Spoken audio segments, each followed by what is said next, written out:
माझा तुम्हाला सवाल आहे, अरे तुम्हाला जर आज मराठी माणूस या ठिकाणी कुठेतरी अडचणीत दिसतोय, मराठी माणसावर खतरा दिसतोय, तर 30 वर्ष तुम्ही काय कंचे खेळत होतात? मला सांगा, काय करत होतात तुम्ही? आणि मग याला जबाबदार कोण आहे? 25-25 वर्ष या महानगरपालिकेमध्ये खुर्च्या तोडण्याचं काम तुम्ही केलं, आणि तरी जर माझा मराठी माणूस या ठिकाणी अडचणीत असेल, अरे चुल्लू भर पानी में डूब मरो, कहा वोट मांगने के लिए यहां आते हो? आणि मला आव्हान देतात, म्हणे आदित्यशी चर्चा करा. ठीक आहे, तुम्हाला पोराला प्रमोट करायचा आहे, पण आदित्यशी चर्चा करा. अरे बाबा, आदित्यशी जर चर्चा करायची असेल तर आमची बाजूची उमेदवार शीतल गंभीर ती देखील याच्याकरता पुरेशी आहे. आज खुलं आव्हान देतो, उद्या दिवसभरात कधीही आदित्य ठाकरेंनी सांगावं, त्या ठिकाणी आदित्य ठाकरे येतील, आमच्याकडनं शीतल गंभीर येईल आणि करूया चर्चा. आणि मग काय सांगायचं? मुंबईकरांकरता शेवटची निवडणूक, मराठी माणसाकरता शेवटची निवडणूक. बंधू भगिनींनो, ही मुंबईकरांकरता शेवटची निवडणूक नाही, ही मराठी माणसाच्या अस्तित्वाची निवडणूक नाही.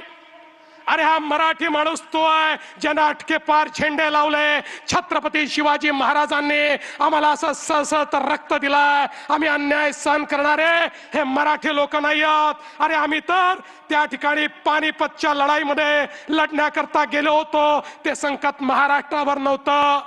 अहमद शाह अब्दालीने त्या ठिकाणी पत्र लिहून कळवलं होतं मराठ्यांना की तुम्ही केवळ सिंध, पंजाब आणि बलुचिस्तान हे माझा आहे म्हणून सांगा, उर्वरित संपूर्ण भारत हा मराठ्यांचा आहे म्हणून मी त्या ठिकाणी त्याला मान्यता देतो. पण मराठे थांबले नाही, कारण आपल्या भारताचे तुकडे होत होते आणि तिथे जाऊन लढलाले आम्ही मराठे आहोत.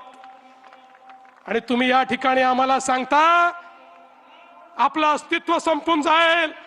अरे मराठी माणसाच्या अस्तित्वाची लढाई नाही आहे, तुमचं अस्तित्व पणाला लागलेलं आहे. आणि म्हणून पुन्हा एकदा सांगतो, तुम्ही म्हणजे मराठी नाही, तुम्हीच म्हणजे महाराष्ट्र नाही, तुम्ही म्हणजे मुंबई नाही. मुंबई म्हणजे ही बसलेली जनता आहे, मराठी म्हणजे ही बसलेली जनता आहे. महाराष्ट्र म्हणजे छत्रपती शिवरायांनी तयार केलेला हा महाराष्ट्र, ज्याला महाराष्ट्र धर्म समजतो तो महाराष्ट्र आहे. त्याच्याकडे कोणी वाकडी नजर करून या ठिकाणी पाहू शकत नाही. पण बंधू भगिनींनो, खऱ्या अर्थानं आपण बघा, या ठिकाणी आता काही लोकांनी काल माझीच नक्कल केली. मला मजा येते कोणी माझी नक्कल केली तर, मला आवडतं, मला काय प्रॉब्लेम नाही आहे. पण त्यांना हे समजायला पाहिजे, अरे नक्कल करता करता काकाच्या पक्षाची काय स्थिती झाली?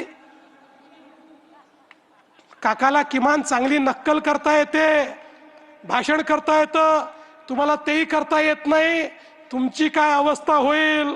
आणि म्हणून मला असं वाटतं थोडं मागे वळून बघितलं तर यांच्या लक्षात येईल.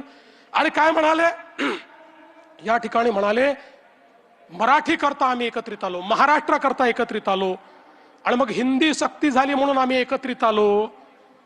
पहिल्यांदा सांगतो, या महायुतीच्या सरकारमध्ये महाराष्ट्रामध्ये फक्त मराठी सक्तीची, फक्त मराठी सक्तीची. आम्ही सांगितलं